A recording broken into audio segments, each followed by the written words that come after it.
Good morning friends, সবুজ ছাদ বাগানে আপনাদের সকলকে স্বাগত জানাই। আজকে যে বিষয় নিয়ে আলোচনা করতে চলেছি সেটি হচ্ছে এই প্রচণ্ড তাপ। এই তাপের হাত থেকে আপনার গাছকে রক্ষা করবেন কিভাবে। এই দেখতে পাচ্ছেন আমার ছাদ বাগানে যে যতগুলো গাছ রয়েছে, এই গোড়াতে দেখুন শুকিয়ে যাচ্ছে। সকালে জল দিচ্ছি, বিকেলেই শুকিয়ে যাচ্ছে, বা বিকেলে জল দিচ্ছি, সকাল হতে হতে শুকিয়ে যাচ্ছে, আর এরকম গাছগুলো নেতিয়ে পড়ছে। তো দেখতে পাচ্ছেন এগুলো পুরো ডালগুলো পুরো নেতিয়ে পড়েছে।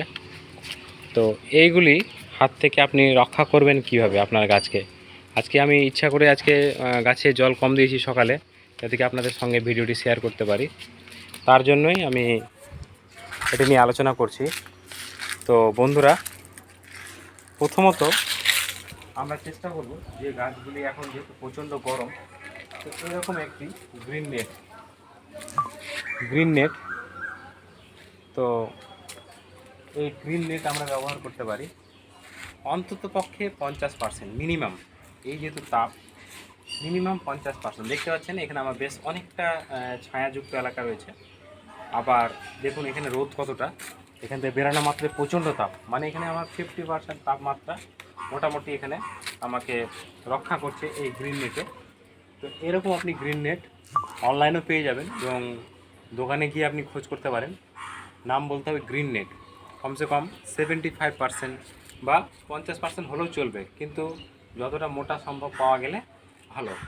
মিনিমাম 50-50-এর উপরে হলে ভালো হয়। এটি 90% পর্যন্ত পাওয়া যায়। মোটা যেটা হবে এর থিকনেস আমরা অনেকে জানি না, এর থিকনেসের উপরেই হয়।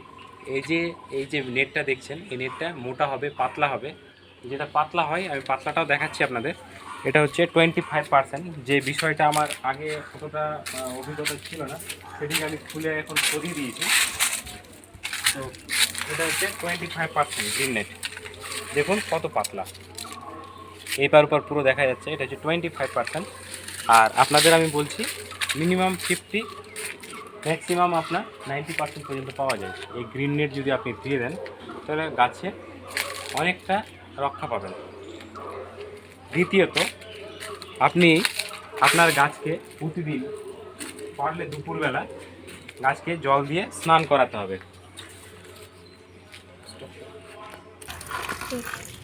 আমাদের তো গাছে গোড়াতে তো জল দিতে হবে, মোটামুটি দিনে 2বার দিতে পারলে ভালো। অবশ্যই আমরা সূর্য ওঠার আগে, অর্থাৎ সকাল সকাল দেব গাছের জল এইভাবে। তার সঙ্গে আমরা এই ঠান্ডা জল এমনি স্প্রেয়ারের মাধ্যমে করতে পারি, অথবা এই যে পাইপ আছে, পাইপে আঙুল দিয়ে এইভাবে স্প্রে মাধ্যম করে আমরা করবো কি, গাছকে স্নান করিয়ে দেবো। এটা অবশ্যই আমরা দুপুরবেলা করতে পারলে ভালো হয়, কিন্তু আমরা বিভিন্ন রকম কাজকর্মে থাকি। আমাদের মিনিমাম 10টার মধ্যে, এখন যেহেতু প্রচণ্ড তাপ, এইভাবে আমরা পুরো গাছে স্নান করিয়ে দেবো। পাইপ দিয়ে করতে পারেন, তাছাড়া আপনার অনেক রকম এখন নজেল পাওয়া যায়, সেই নজেল দিয়ে আপনি স্প্রে করে দিতে পারেন। আমার কাছে রয়েছে, এখন আমি নিয়ে আসতে ভুলে গেছি ভিডিও করার আগে। তো যাই হোক, আপনি এভাবে স্প্রে করে গাছকে স্নান করিয়ে দেন। ভালো করে গাছকে স্নান করিয়ে দিলে তাপের যে যে এখন যে তাপ, এই তাপটাকে অনেকটা রক্ষা পাবে। তো এটি একটি 2 নম্বর, যে আপনার গাছকে রক্ষা করার জন্য। প্রথমত আমি বললাম গ্রিন নেট, আর দ্বিতীয়ত হচ্ছে গাছের গোড়ায় জল তো আমরা দেবই, তার সঙ্গে আমরা গাছকে ভালো করে এভাবে ধুয়ে দেবো। আমরা এভাবে ধুয়ে দিলে গাছের ক্ষতিটা তুলনামূলক কম হবে। এই প্রচণ্ড গরম, আর এখন এই গরমের হাত থেকে বাঁচার এটি একটি পদ্ধতি। তো তৃতীয়ত, মালচিং পদ্ধতি, অর্থাৎ গাছের গোড়াতে আমাদের জল সকালে দেওয়ার সঙ্গে সঙ্গে জল উড়ে যাচ্ছে। এক্ষেত্রে আপনি কোকোপিট ব্যবহার করতে পারেন, পারলে খুব ভালো হয়। এই আমাদের যখন বর্ষা শুরু হবে, তখন আমরা এখান থেকে সরিয়ে দিতে পারি। তাছাড়া যদি আপনার কোকোপিট না থাকে, তো এই যে এরকম পুরোনো পাতা, এইসব পাতাগুলোকে হালকা একটু মুড়মুড়ে করে ভেঙে নিতে হবে। এভাবে ভেঙে নিয়ে যে শুকনো পাতা আছে, এবার পুরো মালচিং করে দিতে হবে গাছের গোড়াতে। এই মালচিং পদ্ধতি, এভাবে পুরো মালচিং করে দিলে, দেখতে পাচ্ছেন গাছে মালচিং করে দিলে পুরো এভাবে, তাহলে গাছের গোড়া যে জলটা তাড়াতাড়ি শুকাবে না। এই মালচিং পদ্ধতির মাধ্যমে আপনি গাছকে এই গরমের হাত থেকে রক্ষা করতে পারেন।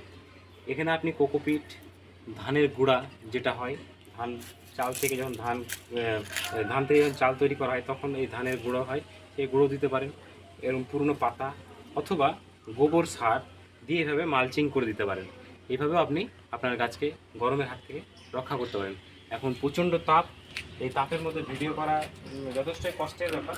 তো আপনি এইভাবে আপনার গাছগুলিকে রক্ষা করুন। আপনার গাছগুলো আমরা চাইবো ভালো থাকুক, আর খুব শীঘ্রই বর্ষা আসুক। বর্ষা আসলে গাছগুলো ভালো হবে। এখন যেহেতু গরমকাল, এই গরমকালে একটু গাছকে বাঁচিয়ে রাখা একটু কষ্টের, তবে আমরা অবশ্যই চেষ্টা করব সময় মতো জল দেওয়ার। সকাল বিকেল অবশ্যই দেব, মানে সকালে একবার রাত্রিবেলা মোটামুটি 8টা থেকে রাত্রি 8টা 9টার পরে যদি আমরা দিতে পারি তো খুব ভালো হয়। দুবেলা অবশ্যই জল দেবো।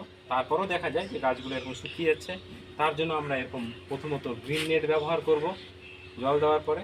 তারপরে যদি আর পারলে আমরা জল স্প্রেয়ার মাধ্যমে যে স্প্রে করব। অফিসে আমরা বিভিন্ন রকম কাজকর্মে ব্যস্ত, তো আঙুলটা সরিয়ে স্প্রেয়ার মাধ্যমে আমরা স্প্রে ব্যবহার করতে পারবো। জল স্প্রে করে দিলে গাছগুলো অনেকটা ঠান্ডা থাকবে। আর তৃতীয়ত আমি বললাম মালচিং পদ্ধতি, এইভাবে আপনি আপনার গাছকে রাখুন। আশা করি আপনিও ভালো থাকবেন, সুস্থ থাকবেন এবং আপনার গাছও ভালো থাকবে। তো ততক্ষণ পর্যন্ত আবার দেখা হবে নতুন একটি ভিডিও নিয়ে। ভালো থাকবেন, সুস্থ থাকবেন। নমস্কার।